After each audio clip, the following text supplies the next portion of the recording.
Bismillah, tes tes. Suaranya kedengeran nggak teman-teman?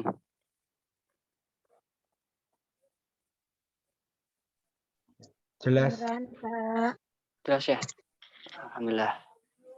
Oke, sambil nunggu peserta yang lainnya, mungkin sambil berjalan ya teman-teman, karena sudah kita lihat bersama-sama, waktu mulai menunjukkan pukul 19.48. Untuk mengefisienkan waktu, mungkin mari kita mulai dulu ya. Baik, Bismillahirrahmanirrahim. Assalamualaikum warahmatullahi wabarakatuh. Waalaikumsalam warahmatullahi wabarakatuh. Bismillahirrahmanirrahim. Alhamdulillahirabbil alamin, hamdan na'imin, hamdan yuwafi ni'amahu wa yukafi mazidah. Alhamdulillahirabbil alamin wa bihi nasta'in wa ala umurid dunya waddin. Wassalatu wassalamu ala sayyidina Muhammadin wa ala alihi washabihi ajma'in.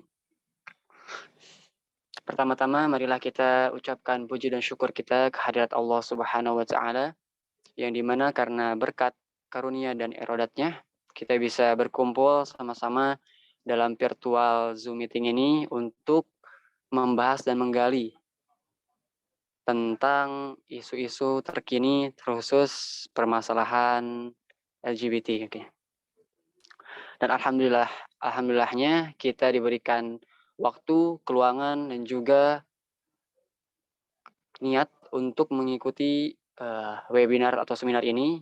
Insya Allah, mari kita niatkan bersama-sama terlebih dahulu.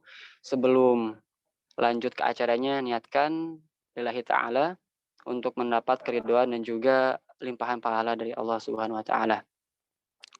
Dan tak lupa marilah kita panjatkan sholawat serta salam kepada Habibana wa Nabiyana Muhammadin sallallahu alaihi wasallam, yang dimana telah membimbing kita dari masa jahiliyah, masa kebodohan, masa yang gelap gulita, yang dimana cahaya-cahaya jahiliyah yang mempengaruhi perilaku dan adab manusia, hingga Rasulullah datang dan mengubahnya menjadi sebuah ilmu-ilmu dan juga cahaya terang benderang yang membuat kita bisa hidup ataupun bisa mendapatkan hidayah dari Allah hingga sekarang ini. Semoga kita termasuk kepada umatnya di akhir zaman dan mendapatkan syafaatul uzma di yaumil akhir kelak. Amin amin ya rabbal alamin. Pertama-tama, saya ucapkan terima kasih kepada teman-teman yang telah hadir dan menyempatkan waktunya. Semoga teman-teman bisa khusyuk ya, bisa khidmat mengikuti acara ini dari awal sampai akhir. Dan mungkin untuk teman-teman ya yang bisa on cam, boleh dibuka kameranya gitu. Biar kita lebih bisa mengenal dari segi penampakannya gitu. Agar lebih enak juga komunikasinya, agar sama-sama khusyuk juga gitu. Ada tuntutan untuk terus fokuskan kalau misalnya on cam. Yuk, untuk teman-teman yang nggak ada kendala jaringan, boleh on cam ya. Dan untuk teman-teman, ada beberapa himbauan ya. Insya Allah akan Ane bacakan. Bentar. Oke. Untuk himbauan yang pertama, peserta wajib masuk Zoom dengan format sebagai berikut. Nah, nanti untuk teman-teman panitianya boleh dicontohin ya di kolom komentar. Nama saat mendaftar, ya jangan pakai nama palsu ya. Pakai nama julukan apalagi, atau pakai nama gaul gitu. Pakai nama saat mendaftar gitu. Nama lengkapnya yang sesuai dengan identitas KTP-nya. Itu yang pertama. Lalu yang kedua, setelah masuk Zoom, peserta diharapkan mematikan audio dan mengaktifkan fitur kamera. Nah, ayo teman-teman, bagi yang audionya masih menyala, mohon untuk dimatikan demi kelancaran dan juga efektivitas daripada seminar ini. Dan untuk teman-teman yang kameranya nggak error ya, atau HP-nya atau laptopnya gitu nggak ada kameranya, ya boleh. Kalau misalnya ada kameranya untuk difungsikan sesuai dengan fungsinya gitu. untuk dinyalakan ya teman-teman ya, agar lebih khusyuk, agar lebih hikmat dan juga komunikasinya lebih enak. Dan untuk yang ketiga, memakai pakaian yang sopan dan menutup aurat sudah pastinya karena kita berhadapan secara tatap layar dengan orang-orang banyak, maka dari itu harus dipakai dari adabnya dan juga tata keramanya. Dan yang terakhir, untuk teman-teman peserta yang ingin bertanya bisa disampaikan pada moderator melalui room chat, tidak perlu menunggu sesi tanya jawab. Namun tetap akan dibahas di sesi tanya jawabnya. Jadinya kalau misalnya teman-teman dari awal udah ada pertanyaan, mangga boleh langsung di-spill di kolom komentarnya. Nah, insya Allah kalau misalnya waktunya cukup untuk dibahas, insya Allah akan dibahas semuanya. Harap diperhatikan dengan seksama terkait peraturan di atas ya, di noted. Baik, untuk bisa menampilkan CV-nya, CV dari pemateri kita Kasinyo. Kasinyo apa kabar? Sehat? Alhamdulillah, semoga semuanya juga sehat. Minta maaf Alhamdulillah. ini saya ada di jalan, jadi ya seadanya. Siap, bangga. Lagi posisinya di mana Kasinyo? Ada di Tegal lagi menangani sebuah kasus. Masya Allah. Yasrallah fi amanillah. Semoga Amin wa dilancarkan iyyakum. dan Jazakallahu khair. dimudahkan. Amin amin amin. Baik, untuk mengefisienkan waktunya, kita akan dulu nih berkenalan lewat perantaraannya gitu ya di CV pemateri kita yang terhormat yang Masya Allah akan kita sama-sama nikmati dari pengalaman dan juga ilmunya. Untuk nama lengkap, tapi di sini masih agak buram sih di layarannya. Bentar.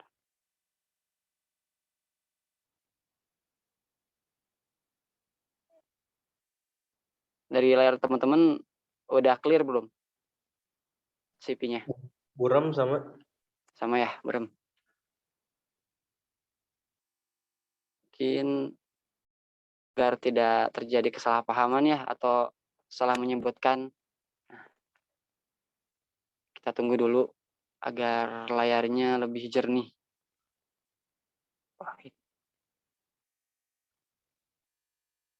Bentar ya teman-teman. Oke. Ini bacanya lewat perantara lain aja. Oh iya, afwan teman-teman. Ada rangkaian acara yang terlewat. Sebelum kita menuju pembacaan CV, agar lebih berkah dan juga acaranya lebih menyentuh, mari kita sama-sama terlebih dahulu membaca Al-Quran yang akan dilantunkan secara langsung oleh yang terhormat dan juga Al-Alim Al-Alamah, insyaallah yang akan membaca Al-Qurannya ini, Kang Malik Saleh. Untuk Kang Malik sudah ada di room Zoom. Ya, alhamdulillah sudah. Masya Allah. Oke, teman-teman sebelumnya Assalamualaikum warahmatullahi wabarakatuh.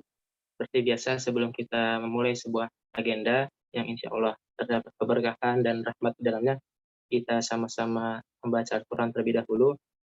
Insya Allah kita akan coba baca surat Al-Ankabut ayat 26 sampai 30 yang dimana ini juga bersinggungan ya dengan tema yang pada hari ini kita akan bahas.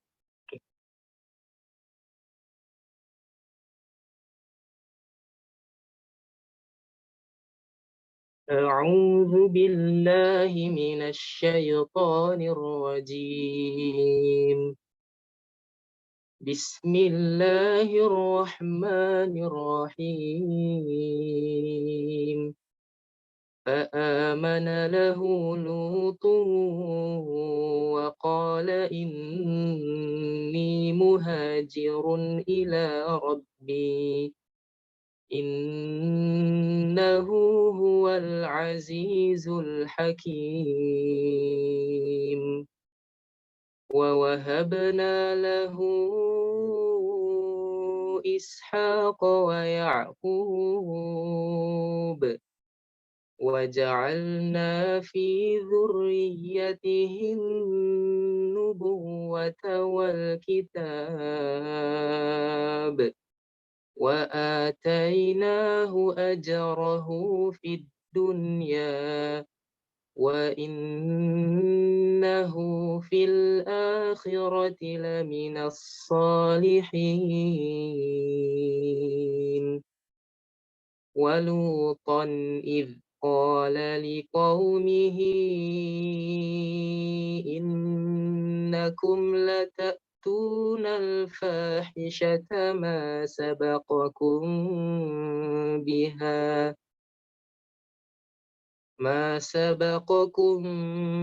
بها من أحد من العالمين أئنكم لتأتون الرجال وتقطعون السبيل وتأتون في ناديكم المنكر فما كان جواب قومه إلا أن قالوا ائتنا بعذاب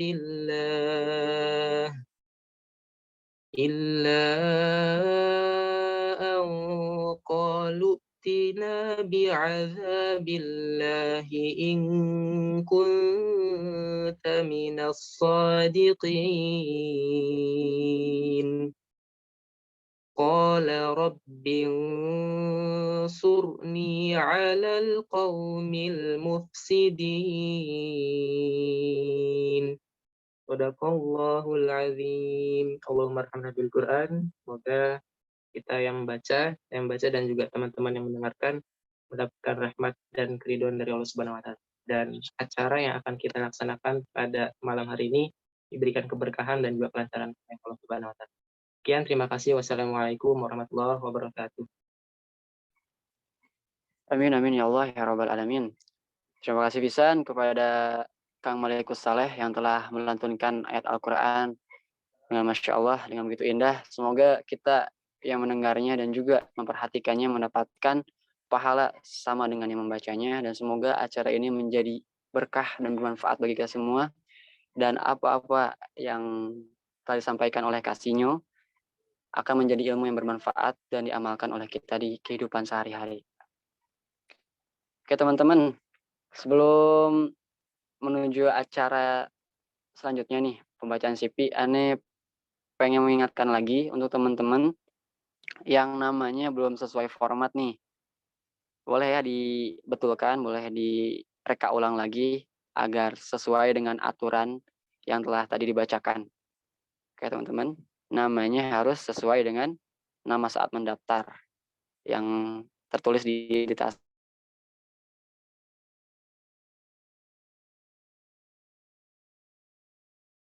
Ini boleh nyapa-nyapa dulu ya teman-teman. Takutnya udah ada yang kemana-mana kan ya. Dan teman-teman yang masih berantusias dan juga semangat, boleh ketik 1 ya di kolom chat. Dimulai dari sekarang, dihitung dari 10 detik ya. 9, 8, 7, 6, 5, 4, 3, 2, 1. Coba yang masih fokus sama memperhatikan pasti yang spill di kolom komentar. Oke, siap. Oke, teman-teman masih ini ya, masih berantusias dan juga semangat. Insyaallah kita akan sama-sama memperhatikan dan juga mengenal Kasinyo secara dekat lewat CP yang akan dibacakan insyaallah oleh Ani. Baik, operator boleh ditampilkan ya. Siap. Oke. Untuk nama lengkapnya dari Kasinyo itu Agung Sugiarto. Masya Allah. Untuk tempat tanggal lahirnya Magelang, tanggal 22 bulan 10 tahun 1974. Masya Allah. Semoga umurnya diberkahkan dan selalu bermanfaat, dan juga semoga umurnya bermanfaat dan juga diberkahkan. Amin.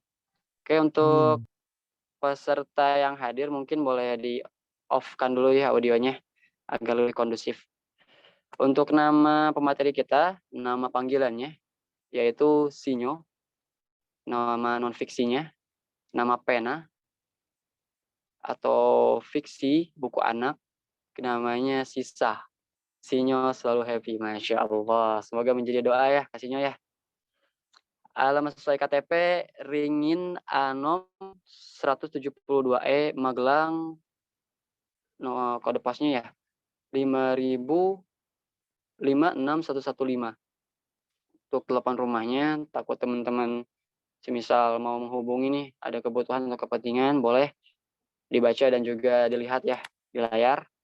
Untuk emailnya sinyoegi@gmail.com, Facebooknya sinyo.eg. Pendidikan S1-nya, pendidikan Bahasa Perancis, Universitas Negeri Yogyakarta, bergelar SPD, Masya Allah. Untuk pendidikan S2-nya, Psikometri UIN Syarif Hidayatullah Jakarta dengan gelar MPSI. Dan untuk hobi yang diminati yaitu menulis, membaca, internet dan juga komputer. Masya Allah. Berarti Kak Sinyo ini aktif dalam writing ataupun menulis, juga aktif di sosial media dan di hal-hal digitalisasi lainnya. Masya Allah.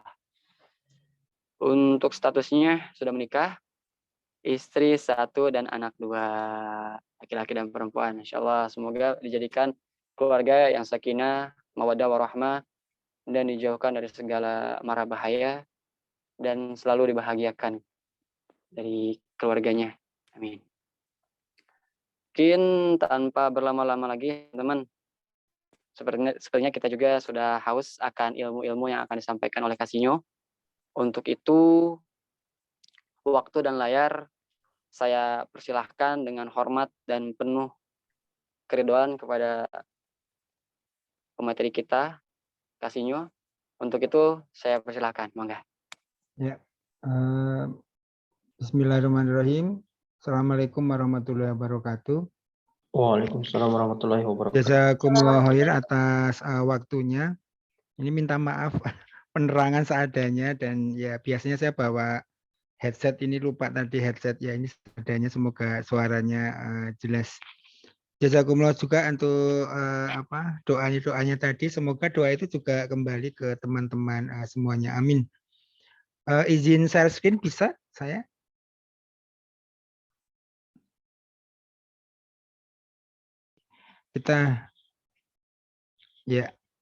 Jadi kita harus paham dulu definisinya. Kenapa? Karena kan teman-teman nanti akan menghadapi orang-orang yang berpendidikan. Nah, teman-teman juga berpendidikan, sehingga nanti saya akan membahas dua hal, satu dari sisi agama Islam, yang kedua dari sisi ilmu pengetahuan, sehingga nanti bekal yang didapatkan dua-duanya. Sehingga jika misalkan teman-teman berdiskusi, bukan debat ya, berdiskusi dengan teman-teman yang misalkan menyetujui adanya LGBT, itu kita sudah punya bekal gitu. Nah, ada 3 hal yang harus teman-teman pahami. Yang pertama, apa itu orientasi seks, yang kedua tindakan seks, dan yang ketiga identitas seks. Tadi sudah dimulai dengan bacaan basmalah, kemudian ayat suci Al-Quran, dan shalawat kepada junjungan kita Nabi besar Muhammad SAW. Harapannya apa yang kita bicarakan pada malam hari ini berkah dunia akhirat. Amin. Nah, ini tiga-tiganya ini harus dipahami supaya teman-teman nanti ketika diskusi tidak salah kaprah gitu. Mungkin maksudnya kita tindakan, tapi maksudnya teman itu orientasi. Jadi tiga hal ini harus dibedah. Yang pertama, apa orientasi seks? Jadi orientasi seks itu awalnya berhubungan dengan reproduksi manusia. Nah, awalnya ingin punya keturunan, di dalamnya tentunya ada hasrat seks dan mencintai dan dicintai, ada kasih sayang di sana. Jadi awalnya orientasi seks ini elegan, maksudnya ya dia timbul karena ya ada kasih sayang, ada cinta kasih di sana. Tetapi seiring berkembangnya zaman, kemudian cinta itu sendiri berpisah dari orientasi seks. Kalau kita bicara orientasi seks hari ini, itu ya hasrat seks. Seseorang bisa berhasrat seks tanpa mencintai atau menyayangi sesuatu itu atau seseorang itu, dan sebaliknya. Orang bisa mencintai atau menyayangi tanpa harus berhasrat seks. Jadi orientasi seks itu sekarang murni dorongan atau hasrat seks. Kita lihat dari sisi ilmu pengetahuan dulu. Orientasi seks itu awalnya hanya ada satu, yaitu heteroseksual. Jadi secara seks laki-laki tertarik pada perempuan, ya, atau lawan jenis. Lambangnya seperti ini. Nah, sejak kapan orientasi seks yang awalnya hanya heteroseksual itu kemudian berubah menjadi bermacam-macam sampai saat ini ilmu pengetahuan belum mampu untuk mengetahuinya. Kalau perilaku bisa ya sudah kita bisa menduga-duga dengan adanya kisah-kisah dalam sejarah, kemudian dalam kitab-kitab suci, kemudian dalam arkeologi itu bisa menduga. Tapi kalau tindakan, tapi kalau orientasi seks karena dia ada di pikiran, ada di jiwa, ya yang tahu ya hanya dirinya sendiri dan penciptanya. Orang bisa mengatakan saja orientasi seksnya heteroseksual, homoseksual atau apapun, tapi yang tahu ya hanya dirinya sendiri. Karena saat ini tindakan seks itu tidak berbanding lurus dengan orientasi seks. Jadi orientasi seksnya bisa apapun, tindakannya juga belum tentu seperti orientasi seksnya. Itu sejarah perkembangan orientasi seks. Nah, di psikologi yang lama itu dibagi menjadi 4, yaitu heteroseksual, tertarik pada lawan jenis secara seks, kemudian homoseksual, secara seks tertarik pada sesama jenis, ini lambangnya untuk yang laki-laki. Kemudian ada biseksual, secara seks tertarik pada dua jenis, dan yang terakhir aseksual. Aseksual itu tidak mempunyai hasrat seks atau sangat sedikit.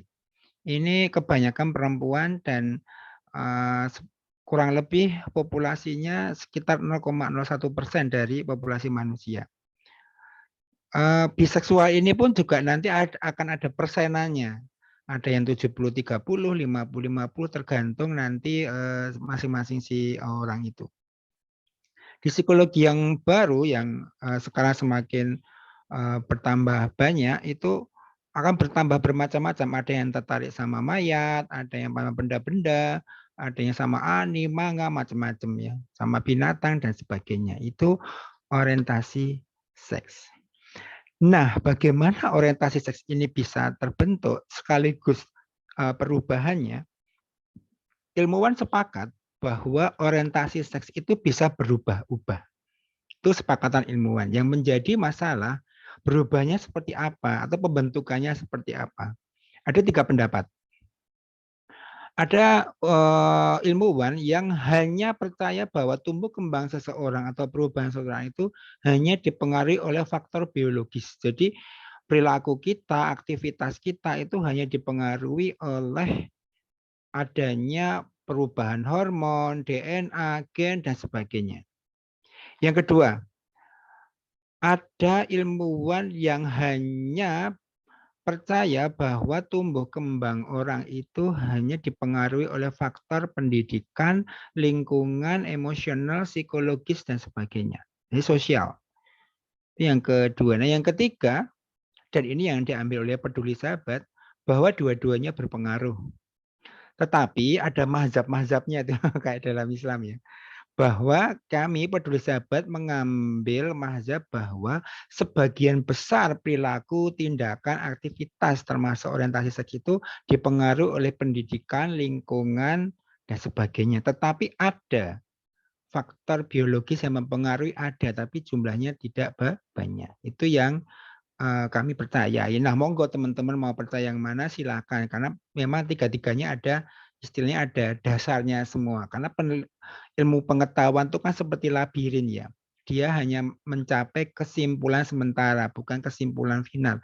Karena kalau kesimpulan final mestinya dari Nabi Adam sampai akhir nanti orang manusia diteliti gitu. Dan itu tidak mungkin. Bahkan di biologis pun terjadi anomali. Jadi ini secara ilmu pengetahuan tentang orientasi seks. Menurut Islam bagaimana orientasi seks itu? Dalam Islam ada yang namanya hadisun nafs. Apa hadisun nafs? Hadisun nafs itu bisikan hati. Apa bisikan hati? Jadi ketika kita lahir, oleh Allah diberi dua korin atau dua pendamping. Satu dari malaikat, satu dari jin.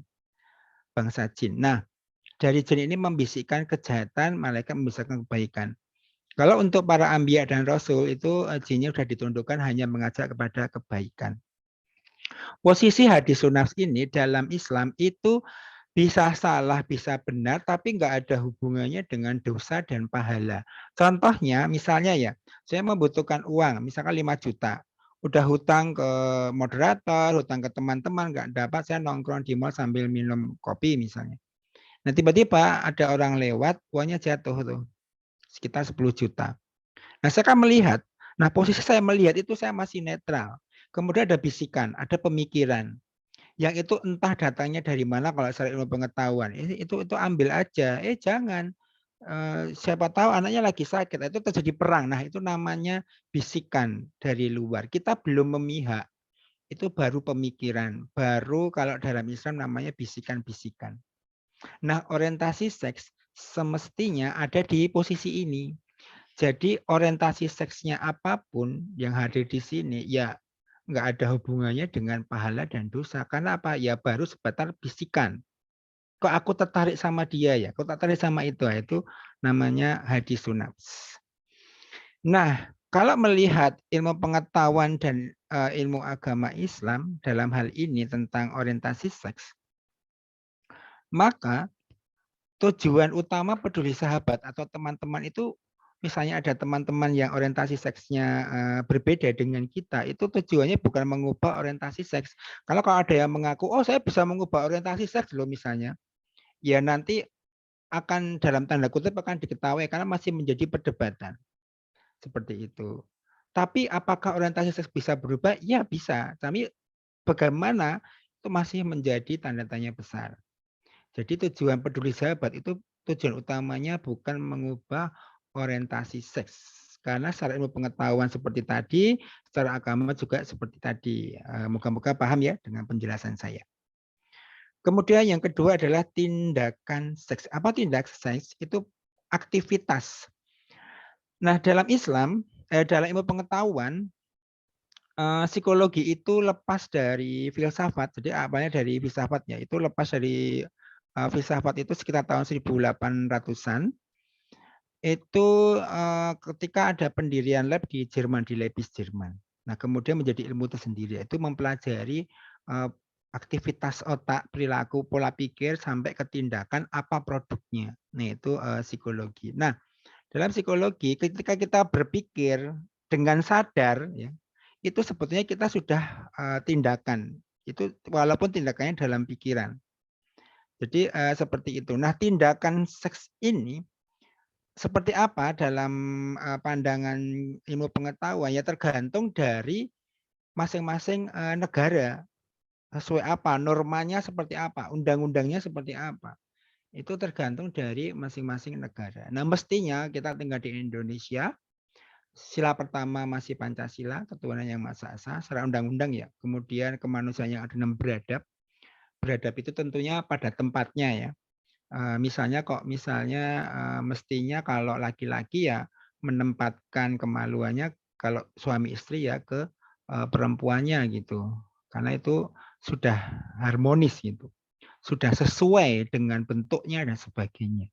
Itu beradab namanya. Nah kalau di luar itu ya mestinya nggak beradab. Nah itu di Indonesia. Nah kalau kita ke Amerika dan sebagainya ya monggo sesuai dengan di sana tergantung dari masing-masing tadi norma yang berlaku di setempat itu. Itu secara ilmu pengetahuan. Jadi teman-teman nggak perlu berdebat misalnya, wah itu ya terserah kamu misalkan mau mau pakai norma di Amerika ya monggo dan sebagainya. Tapi jangan dipaksakan.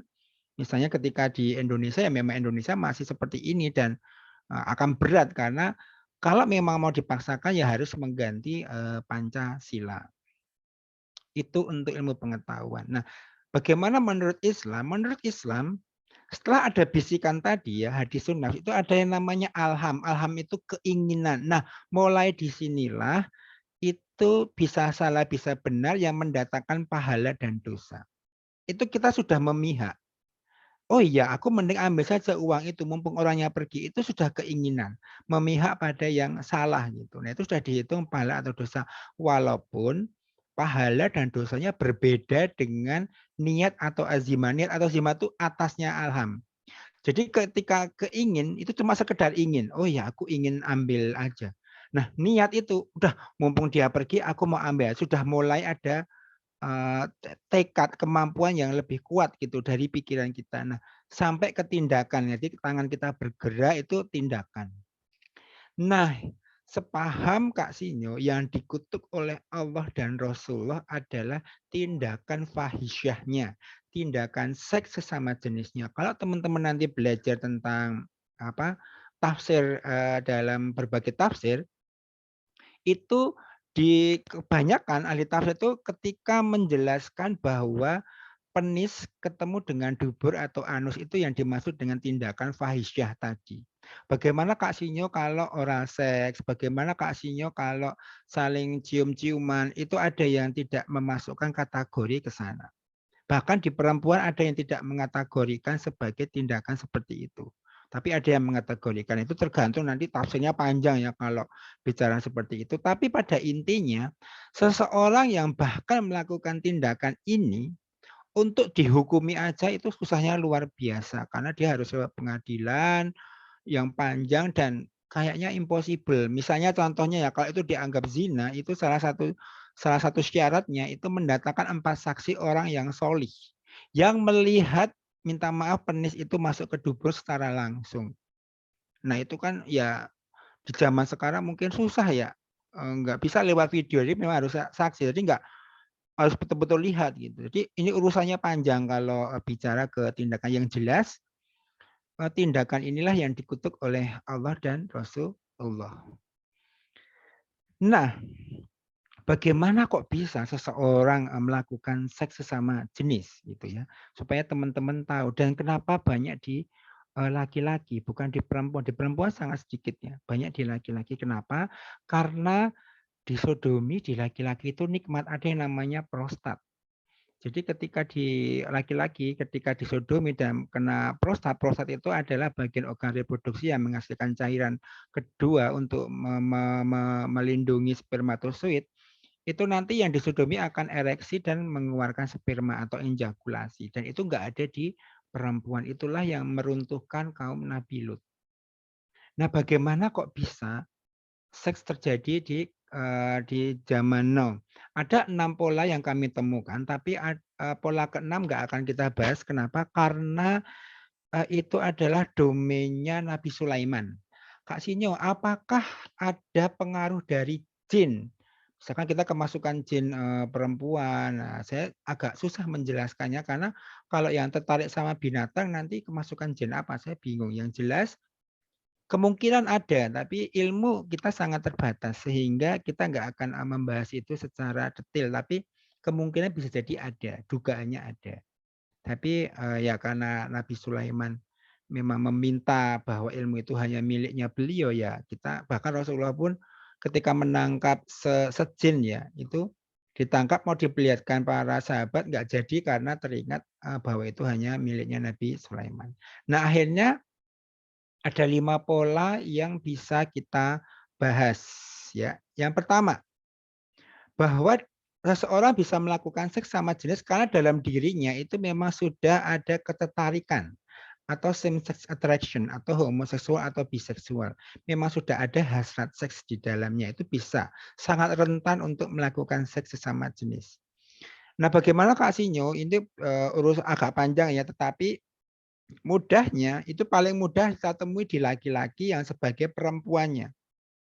Jadi teman-teman jangan berpikiran bahwa seks sesama jenis itu pasti dia sebagai perempuannya, tidak. Ada yang tertarik sesama jenis tapi dia sebagai laki-lakinya. Nah, itu tambah susah lagi nanti.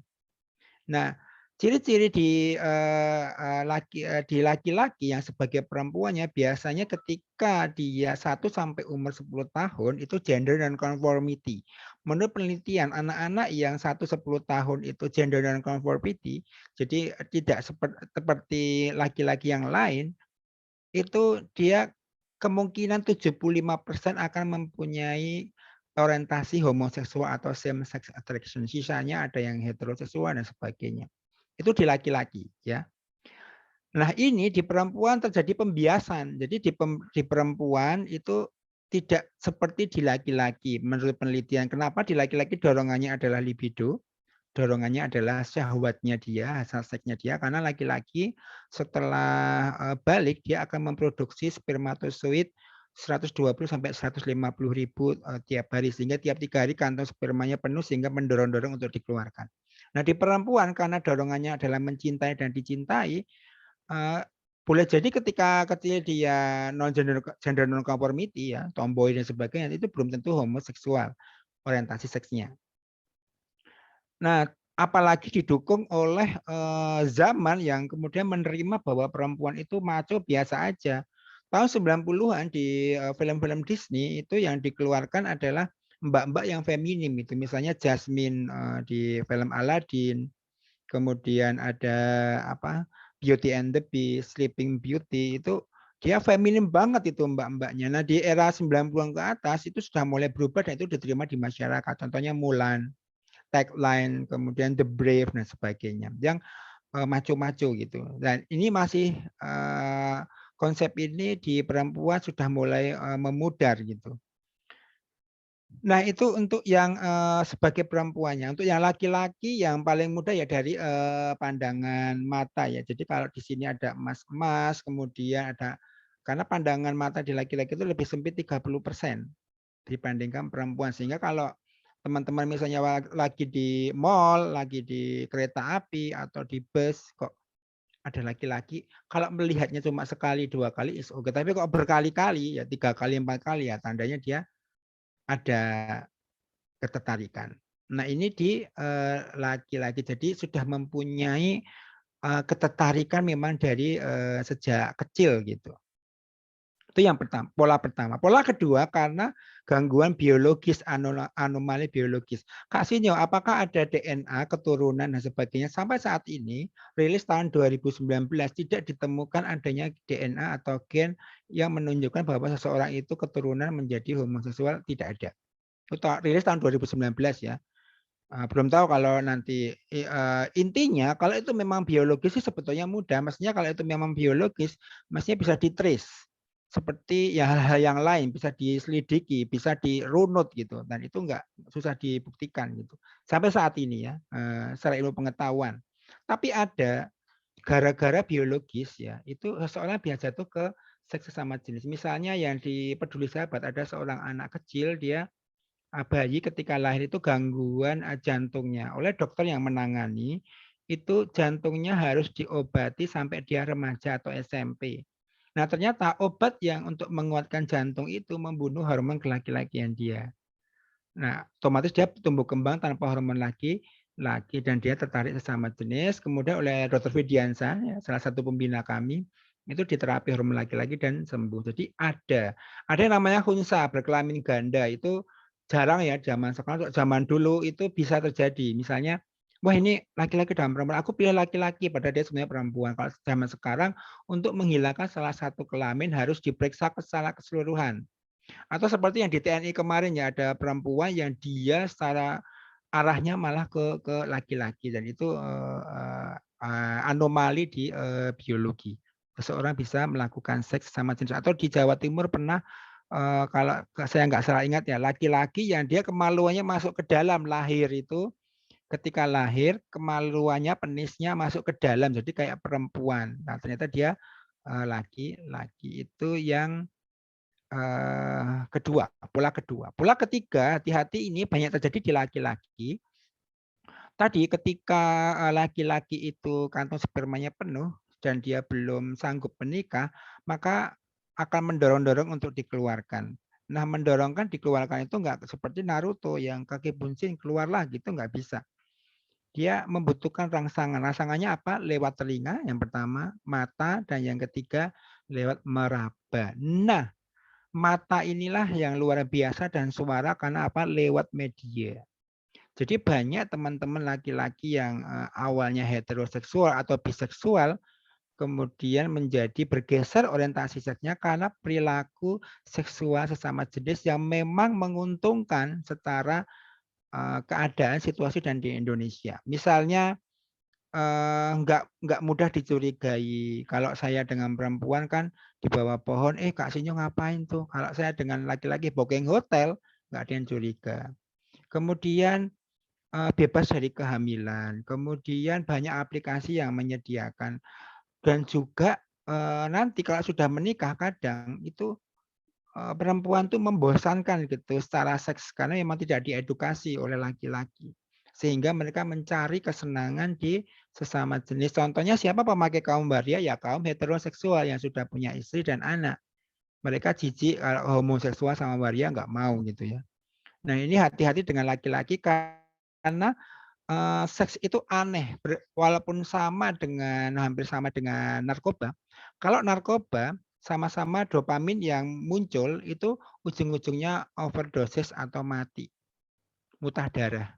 Kalau di seks dia tidak bisa, misalkan kalau narkoba kan Kak Sinyo hari ini minum 1 pil, besok 2 pil. Kalau seks nggak bisa. Sehari ini 1 kali, besok 2 kali, lecet kita kemaluannya. Itu dia akan berganti atau berubah yang awalnya nonton pornografi, nanti lama-lama coli, onani, atau masturbasi, atau vape-vape, kemudian pindah ke orang, nanti kalau bosan pindah ke binatang, pindah ke benda-benda dan sebagainya, seperti video-video pornografi yang naudzubillah ya, mungkin sudah ditonton teman-teman. Pola yang keempat, ini banyak di perempuan, yaitu circle-nya, pertemanannya. Kenapa? Di perempuan itu dia mencari cinta. Beda dengan laki-laki, perempuan bisa jatuh ke seks sesama jenis itu dimulai dari cinta. Jika seorang tidak mendapatkan cinta dari bapaknya, seorang anak perempuan, dari abangnya atau adik laki-lakinya, maka dia akan mencari cinta. Awalnya mungkin dengan pacaran, setelah tahu urusan laki-laki cuma sperma, dia akan mencari cinta di sesama jenis. Atau ya nanti bisa beda agama, beda umur, dan sebagainya. Hati-hati mbak-mbak yang hadir di sini. Pola yang kelima, ya karena kita sudah meninggalkan nilai-nilai Islam. Kita percaya Islam sempurna, tapi ya kita banyak meninggalkan contohnya. Nggak boleh aurat itu laki-laki dari pusar ke lutut kan nggak boleh kelihatan. Nah siapa yang tertarik paha laki-laki? Ya yang homoseksual laki-laki. Mbak-mbak nggak ada yang tertarik paha laki-laki, jijik mereka. Kalau nggak percaya, teman-teman di sini bisa mencoba nanti setelah acara ini yang laki-laki semua dari dada ini dicopot, foto selfie, pasang menjadi profil. Siapa yang DM teman-teman, yang DM nanti adalah emas-emas ya, enggak ada mbak-mbak yang DM. Dan masih banyak lagi ya, misalkan tidur satu ranjang, enggak boleh satu selimut, enggak boleh pegang kemaluan. Kita ketika memandikan masih kecil, kemaluan anak dipegang-pegang, enggak boleh itu ya, itu pelecehan seksual orang tua ke anaknya, sehingga seseorang bisa jatuh ke seks sesama jenis. Itu adalah tindakan. Nah, apa identitas seks? Identitas seks itu berkaitan dengan 3 hal ya. Kalau lepas dari 3 hal ini, namanya bukan identitas. Yang pertama adalah undang-undang ya atau peraturan, entah itu negara atau kerajaan. Yang kedua, norma masyarakat. Yang ketiga, kepercayaan atau dogma masing-masing yang dianut oleh individu masing-masing. Jadi tidak lepas dari 3 hal ini. Kalau cuma luput salah satu ya itu namanya bukan identitas ya. Karena identitas itu keseluruhan hidupnya dia, seseorang gitu. Nah, identitas awalnya hanya dikenal heteroseksual, laki-laki dan perempuan. Misalnya saya zaman Majapahit menikah ya. dengan Mbak Siti, sah secara Majapahit, KUA Majapahit, dicatat oleh Kerajaan Majapahit, ya laki-laki dan perempuan. Ketika saya kondangan pernikahan, ya masyarakat tahunya ya Kak Sinyo sama Siti, laki-laki dan perempuan. Agama apapun, bahkan yang ateis ya taunya dulu ya laki-laki dan perempuan, seperti itu kan. Itu namanya identitas. Nah, sejak kapan ada orang yang non heteroseksual menginginkan identitas setara selain heteroseksual? Dimulai tahun 60-an di Amerika dan sebagian Eropa, itu bersamaan dengan gerakan feminisme, kemarahan kaum perempuan ya, egalita supaya setara gitu. Jadi kalau teman-teman lihat gerakan feminisme itu pasti bersama di sebaliknya ada LGBT dan sebaliknya. Juga dengan gerakan waktu itu pembebasan kaum hitam, kemudian menghentikan perang Vietnam dan sebagainya. Nah, awalnya demo-demo mereka, gerakan mereka belum ada namanya. Masih ada nama homofil, transgender dan sebagainya. Nah, kemudian muncul istilah-istilah yang sekarang terkenal. Salah satunya adalah gay. Gay itu diambil dari kosakata bahasa Inggris yang artinya bahagia. Itu dipakai untuk semua jenis kelamin laki-laki dan perempuan. Lama-lama yang perempuan jijik. Kenapa? Seks sesama jenis didominasi laki-laki. Mereka nggak mau. Akhirnya bikin istilah sendiri namanya lesbian. Diambil dari sebuah pulau di Sisilia, Italia. Dulu ada seorang penyair perempuan sebelum Masehi itu yang menyatakan rasa cintanya sesama jenis, namanya Chapeau. Nah, itu menjadi destinasi kaum lesbian di dunia ya. Kemudian ternyata di belakangnya ada biseksual, transgender, intersex, queer, non-biner, androgyny, bla bla bla bla, hampir sekitar 30-an ya. Yang diwakili oleh kata LGBT+. Jadi LGBT+ ini mewakili semua yang non heteroseksual, dan ini sudah diakui PBB dan terakhir hampir 31 negara. Kemungkinan negara Asia Tenggara pertama adalah Thailand.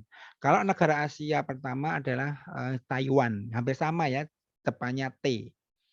Nah, bagaimana dalam ilmu pengetahuan ya tadi tergantung dari negaranya. Secara Islam ya jelas kalau tindakan saja nggak boleh, apalagi identitas. Nah, mudahnya seperti ini.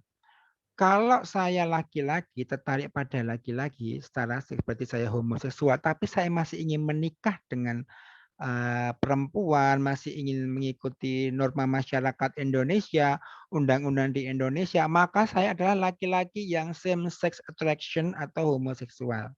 Paham ya?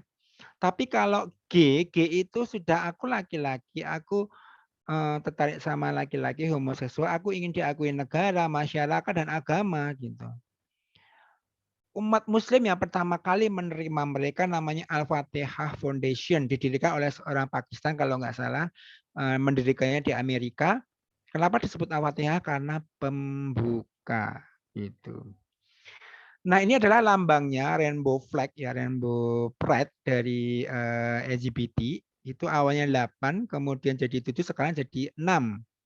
Ya, jadi kalau teman-teman melihat itu sudah masuk ke semua aplikasi ya, masuk ke WhatsApp, masuk ke Facebook dan sebagainya. Bahkan perusahaan-perusahaan terkenal itu mendukung, ada Unilever, Starbucks dan sebagainya. Bahkan sekarang sudah masuk ke film karena nanti ini urusannya panjang ya, geopolitik. Nanti itu kalau mau bisa belajar ke CGS, Center for Gender Study, atau ke AILA, Aliansi Cipta Keluarga. Nah, itu sudah masuk ke rainbow cake, mainan dan sebagainya. Nah, teman-teman kalau ditanya sama adiknya gimana, Bang, Mbak, atau Teh, ini gimana bedanya sama pelangi anak-anak? Jumlahnya, pelangi anak-anak jumlahnya masih 7. Nah, yang bisa kita bantu itu orang-orang yang ada di tengah ini, abang-abang, mas-mas, Mbak dan Teteh dan Kakak. Bukan yang LGBT, kalau LGBT mau tobat monggo ya kita bantu, tapi orang-orang yang mempunyai orientasi seks sama jenis atau yang dia pernah melakukan tindakan, kan dia ingin berubah, ingin jadi baik. Nah, itu yang perlu kita bantu dan itu perlu teknik. Contohnya, misalnya teman-teman itu naudzubillah ya punya sahabat laki-laki yang dia tertarik sama jenis. udahlah kamu nikah aja biar sembuh tahu, misalkan dikatakan seperti itu. Pertanyaan saya, malam pertama disuruh ngapain coba? Bagi laki-laki yang heteroseksual daripada perempuan, malam pertama adalah malam paling ditunggu seumur hidupnya, ya kan? Alhamdulillah Kak Sinyo akhirnya punya ladang sendiri gitu. Nah, pertanyaan saya, bagaimana dengan yang homoseksual? Kenapa? Karena melihat minta maaf bagian payudara perempuan yang bagi kaum heteroseksual menarik, mereka ngomongnya Kak Sinyo itu gumpalan lemak apa menjijikkan. Nah, itu kan yang perlu dibantu. Nah, itulah kenapa hadirnya Peduli Sahabat dan tentunya teman-teman, yaitu bagaimana Islam ini memberi solusi, bukan cuma sekedar mencaci dan memaki. Baik, itu saja materinya. Karena kita waktunya terbatas, kita ke diskusi saja. Tafadhol. Baik, Masya Allah, tabarakallah. Semoga apa-apa yang disampaikan oleh alim-alimah Kak Sinyo sebagai pemateri kita untuk malam ini bisa teman-teman ambil manfaatnya dan juga ilmunya. Semoga menjadi pencerahan juga ya bagi kita ya yang masih terbutakan atau masih simpang siur tentang masalah LGBT. Mungkin bagi teman-teman LGBT itu singkatannya lesbian, gay, biseksual dan juga transgender. Bukan longsor, banjir, gempa atau tsunami ya. Itu nama-nama bencana teman-teman. Lontong. Ya, jadinya takut salah tafsir kan ya. LGBT, longsor, gempa, tsunami itu salah penafsiran. Jadinya maksudnya bukan itu ya. Bagi teman-teman yang tadi memperhatikan dan juga merangkum ya dari hal-hal ataupun poin-poin yang telah disampaikan, semisal ada yang ditanyakan atau ingin didiskusikan secara bersama oleh ahlinya di sini, mumpung masih ada dan masih Praktisi membersamai ya, kita. praktisi bukan. Oh iya, praktisinya. Mumpung masih membersamai kita, mari kita ambil lagi ilmunya sebanyak-banyaknya. Ini ada Semoga yang kita tanya lewat chat nih. ya, Kak Siti, Kak Siti. oke. Nanti sistematisnya nanti Anda sampaikan. Untuk Ya. Kak Sinyo, mau ditampung dulu atau Saya langsung jawab satu-satu? saja karena saya pelupa. Jadi Oke, siap. saya jawab ya insya Allah. Untuk yang pertama mungkin ya, insya Allah akan Anda bacakan. Assalamualaikum Kak Sinyo. Ya, Saya Aisyah, Waalaikumsalam. izin bertanya. Berdasarkan pengalaman Ya, kakak menangani kasus ini, ada beberapa persen kesempatan SSI yang pernah berhubungan lewat bubur untuk bisa kembali normal. Dalam ya, SSI, dia berperan pers, bisa ya, sebagai top dan bottom. Laki-laki ini sekarang sudah beristri dan juga rutin melakukan having sex ya dengan istrinya. ya. Mohon pencerahannya. Ya. Mohon pencerahannya apabila ada kasus sejenis yang pernah kakak tangani. Terima kasih. Ya, Mungkin untuk memperkirakan berapa persen ini ya agak susah ya karena di psikologi itu apa? Setiap orang ketika dia itu menerima input dalam pikirannya itu penerimaannya bisa berbeda-beda. Saya kasih satu contoh. Ada klien kami ya laki-laki. Dia pernah disodomi cuma sekali ketika dia ya ketika masa tumbuh kembang gitulah ya. Tapi ketika disodomi itu dia mengalami kenikmatan, ya, mengalami kenikmatan. Jadi terkena prostatnya gitu. Jadi prostat itu letaknya ada di dekat dinding anus atau dubur. Jadi ketika dokter ahli penyakit kulit dan kelamin kalau meriksa kanker prostat itu masukkan ke anus, kemudian setelah kayak untuk yang memotong itu, nah di sebelahnya itu di kalau dia benjol berarti ada kankernya.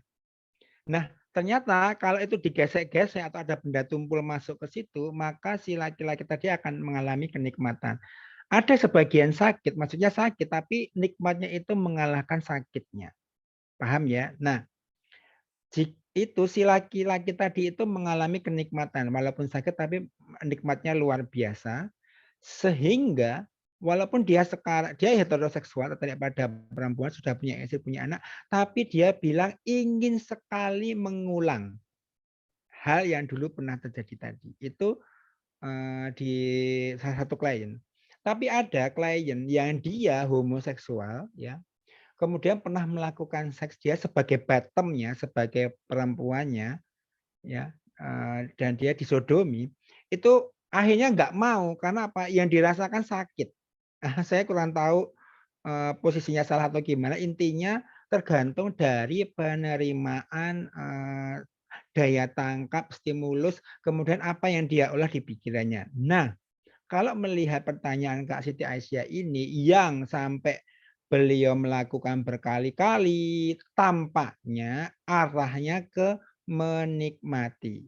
Seperti itu ya, arahnya menikmati. Seperti yang disampaikan oleh, Dokter Dewi Inong ketika menangani 500 waria di Ancol gitu. Jadi kebanyakan waria itu akhirnya kembali lagi ke itu karena sudah pernah merasakan kenikmatan itu. Jadi, tentunya ini, mengatakan berat atau tidak ini tergantung dari kita mengobservasi si pelaku tadi. Misalkan dikasih skala, ini dari skala 1 sampai 10 menurut Kakak berat nggak melupakannya? Dia akan memilih angka berapa? Sehingga kita berusaha bisa memahami gitu. Karena kata berat dan ringan ini akan bias gitu. Misalnya, seperti contohnya ada anak umur 10 tahun ya, kemudian orang tuanya mengatakan, "Nak, kamu kan sudah besar, harusnya bisa membawa piring dan gelas ini ke belakang setelah makan." Tapi di lain waktu ketika dia nonton film yang 17 tahun ke atas, bapaknya bilang, "Nak, kamu masih kecil, jangan nonton ini." Nah, itu ukurannya nggak jelas gitu. Kata berat, kata ringan itu harus mestinya didetilkan. Kalau di kami menggunakan kata umur ya, "Kak, kamu sudah 10 tahun, harusnya bisa ini, seperti itu." Nah, sama. Jadi mestinya pelaku tadi diobservasi kemudian dimintakan skala sehingga kita nanti yang mendampingi bisa tahu seberapa berat, dari misalkan 1 sampai 10 Kakak berat nggak untuk menghilangkannya, kenikmatan itu. Oh di skala 5 misalkan, oh berarti kita bisa tahu kira-kira berarti masih ada kemungkinan untuk diajak, untuk berubah karena 50-50 ya seperti itu. Paham ya, dengan yang saya maksudkan ya? Ya.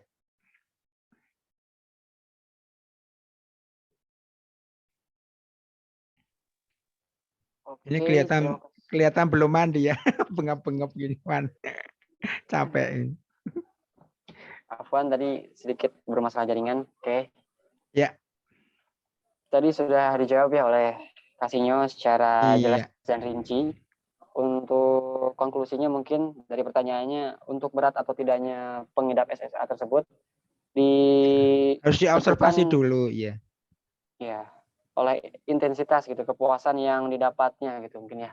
Iya. Nanti diobservasi kemudian dibuat skalanya. Nah, kita bisa tahu berat atau enggaknya. Karena memang tergantung dari sudut pandangnya tadi masing-masing. Yang Sip mau ya. resen boleh ya, yang resen.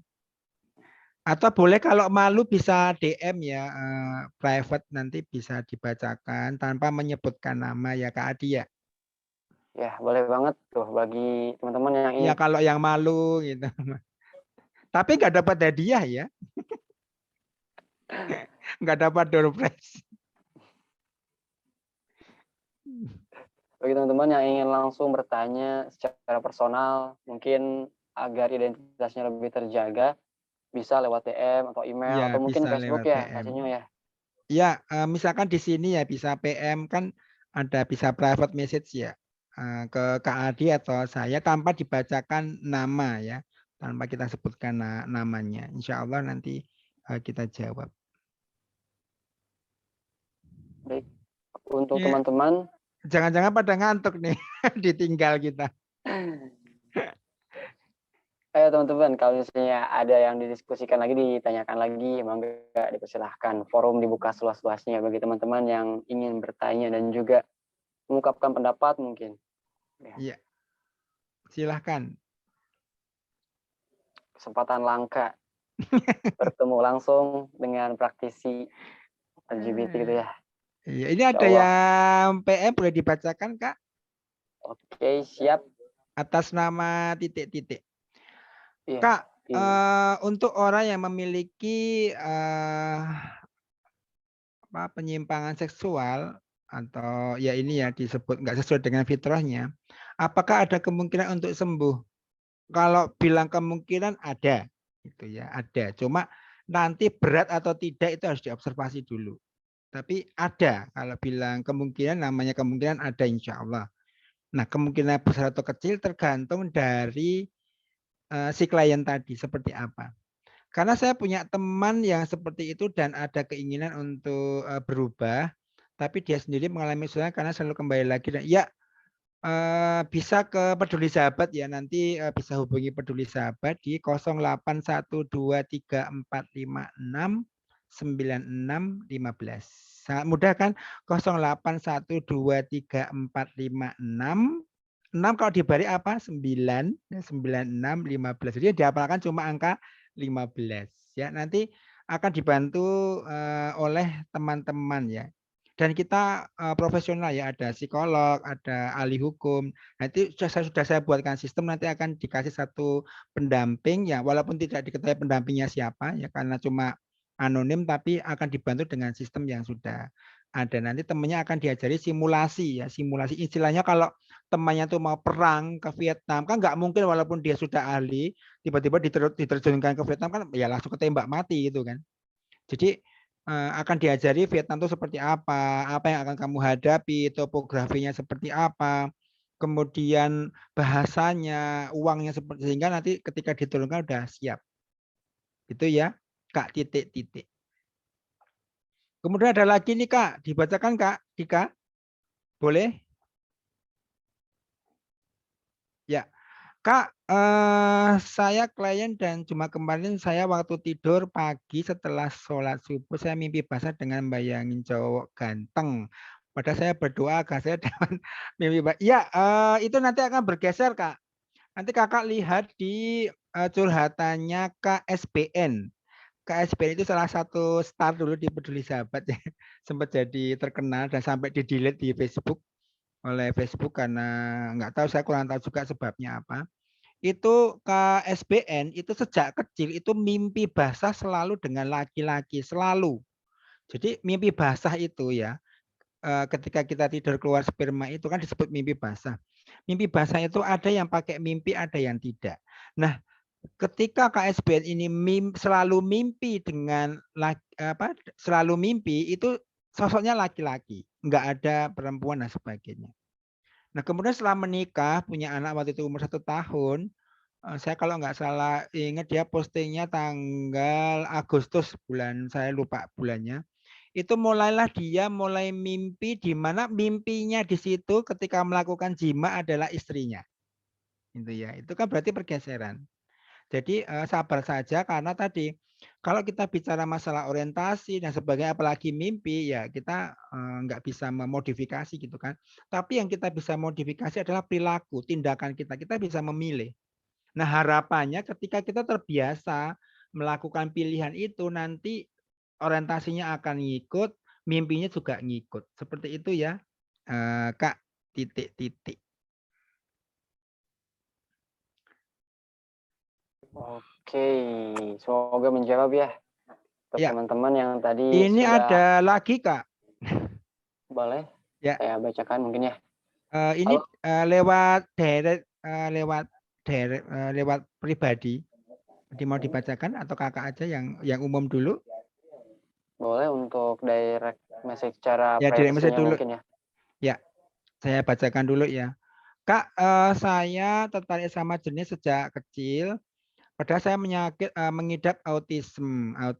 Dan menurut saya autism itu tidak mengenal seksual. Enggak, ya autis itu beda lagi dengan dorongan seks.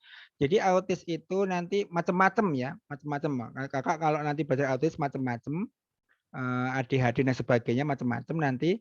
Nah, dorongan seks itu beda lagi, Kak. Jadi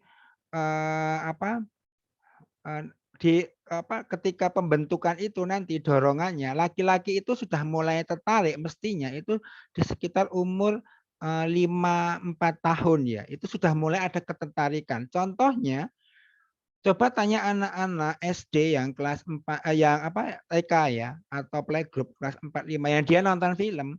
Coba kalau dia tertarik pada perempuan, kalau nonton Naruto yang ditonton adalah Tante Tsunade gitu. Jadi ketika melihat minta maaf payudaranya Tante Tsunade itu ya dia akan ada sesuatu yang membuat dia senang gitu atau bahagia atau ingin mengelus pantatnya ino dan sebagainya itu yang tertarik pada lawan jenis. Gitu. Jadi memang ada dorongan, sudah ada dorongan ke sana sejak kecil gitu. Nah apalagi ini 7 tahun. Jadi sebetulnya nggak ada hubungannya dengan autism itu sendiri gitu ya. Kemudian Kak Silva, silakan dibacakan Kak Dita dari Kak Silmi ya Kak Silmi. Kak Oke, Silmi ya. izin membacakan. Halo, saya Silmi, izin bertanya Kak. Tadi jelaskan jika bertemu dengan seorang yang gay, maka jangan katakan nikah aja sama cewek, nanti juga sembuh. Lantas, apa yang harus saya katakan Kak? Karena Maksudnya saya beberapa gimana? kali Jika bertemu mungkin, dengan seorang yang gay, maka jangan katakan nikah aja sama cewek. Nanti juga enggak. oh, Maksudnya tadi saya menjelaskan. Jadi gini, misalnya nih ada laki-laki yang temannya kakak yang dia tertarik sama jenis. Kemudian kan disuruh menikah, ya kan? Misalnya udah kamu nikah aja gitu. Nah, nikah itu kan perlu diajari, paham nggak? Maksudnya gini, kalau laki-laki yang heteroseksual, dia nggak perlu diajari, malam pertama ya sudah otomatis tahu. Otomatis minta maaf penisnya dia tegang atau ereksi. Itu laki-laki yang tertarik pada perempuan. Nah, yang homoseksual, ya kan kalau cuma kita udah kamu nikah aja, lah kan dia perlu diajari bagaimana menafkahi batin istrinya. Karena apa? Melihat perempuan aja dia jijik gitu. Betul nggak? Jadi maksudnya seperti itu. Nah, kalau ada temannya yang ingin berubah, ya tadi bisa diarahkan ke peduli sahabat ya. Seperti itu. Ini yang umum dulu, Kak. Ini ada yang pribadi, tapi yang umum dulu. boleh. Kak Lina ya. Kak Lina bertanya bagaimana cara mengetahui bahwa seseorang telah sembuh dari perilaku seks yang menyimpang atau homoseksual. Ya, ya kita nggak mungkin pasang CCTV. Karena kan ya selalu ada kesempatan gitu, Kak. Kakak mau tahu, Kak siapa, Kak? Yang tanya tadi Kak ini ya, Kak Lina ya, Kak Lina. Kak Lina mau tahu, melakukan seks di laki-laki itu, minta maaf karena cuma bisa 5 sampai 10 menit. Gitu. Nah, saya punya temen, punya klien itu dia mengenalkan seks sesama jenis itu hampir di 100 orang. Mau tahu? Dia kadang misalnya ya, dia kan menjadi kurir di salah satu gedung di Jakarta. Dia hampir semua lantai itu pernah diorasik sama dia. Mulai dari OB, tukang sopir. Jadi misalkan ketika si sopirnya itu lagi nyopir, pas nyopir itulah dia dikenalkan oral seks lewat mulut. Kemudian ada tukang buruh gitu ya, ada tukang apa ditawari atau tukang ojek, kamu mau nggak saya gini? Jijik. Itu sampai dari sekitar hampir 100 orang itu ada 2 atau 3 orang yang ketagihan minta digitukan lagi. Karena apa? Istrinya nggak melakukan misalkan seperti itu. Jadi untuk kemungkinan untuk melakukan seks itu bisa di mana-mana. Nah, paling ya, paling yang bisa kita curigai itu satu, laki-laki itu tiap 3 hari kan karena spermanya penuh. Semestinya kalau sudah menikah ya ada istrinya ya, yaitu mestinya minimal tuh seminggu sekali atau 2 kali lah melakukan. Kok itu nggak pernah dan sebagainya, nah hati-hati. Atau misalnya ya dari media sosial, chat dan sebagainya. Jadi bisa dilihat dari indikator-indikator yang semestinya sewajarnya. Misalnya ya, kok ada WhatsApp ini di-delete melulu gitu, jadi hilang melulu. Kan gini, WhatsApp itu kalau di-delete dia kan tetap naik ke atas kan.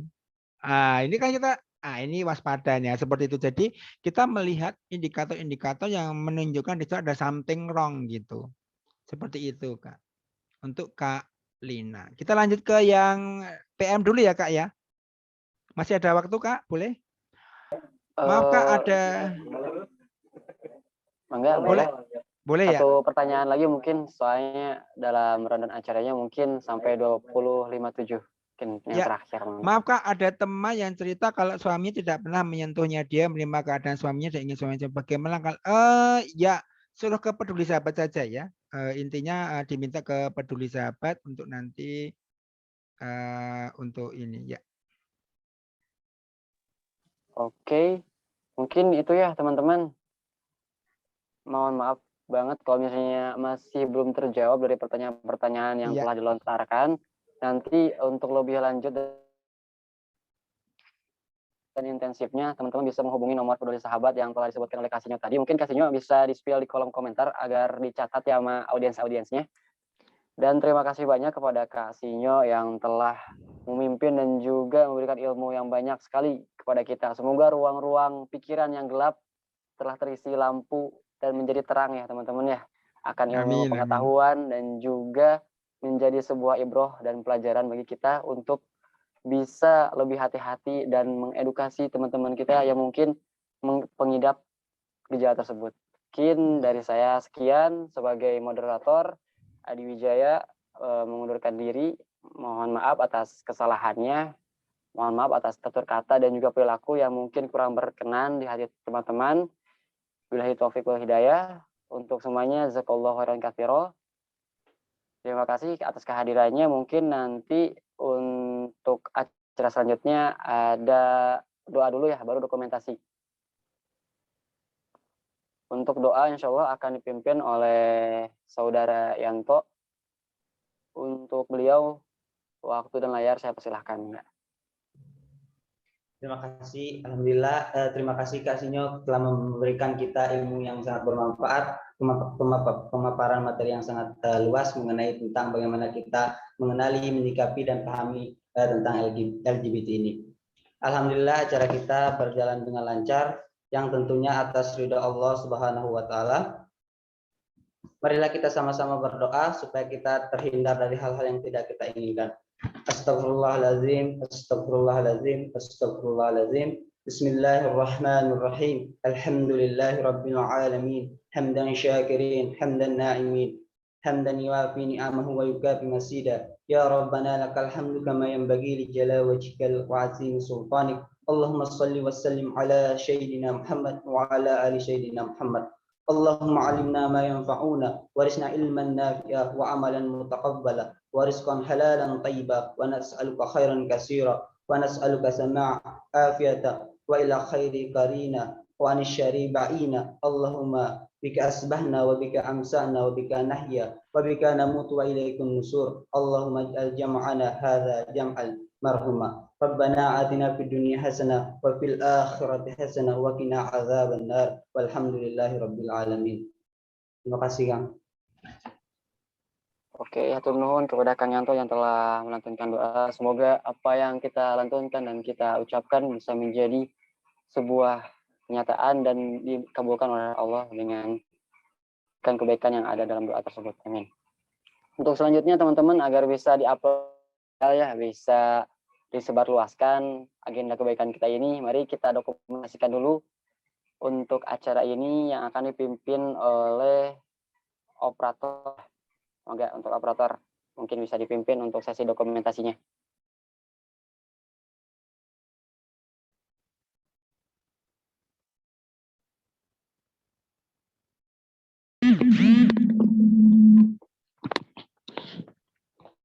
Ya, boleh pertama dulu ya. 1, 2, 3. Bentar. Lanjut slide kedua. Senyum semuanya. 1, 2, 3. Dan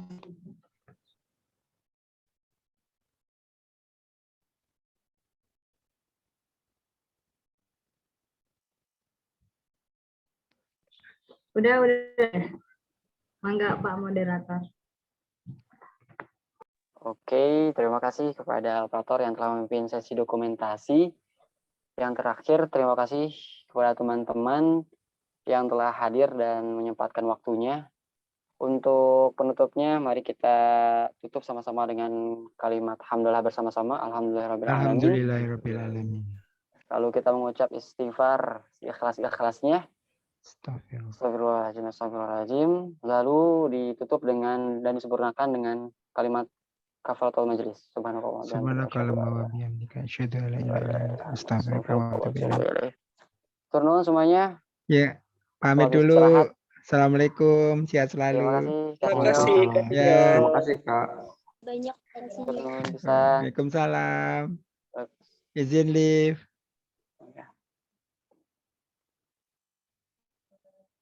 Untuk teman-teman, dipersilahkan bisa meninggalkan ruangan Zoom meeting. Terima kasih atas kehadirannya. Billahi taufiq wal hidayah. Wassalamualaikum warahmatullahi wabarakatuh. Waalaikumsalam warahmatullahi wabarakatuh. Waalaikumsalam warahmatullahi wabarakatuh. Terima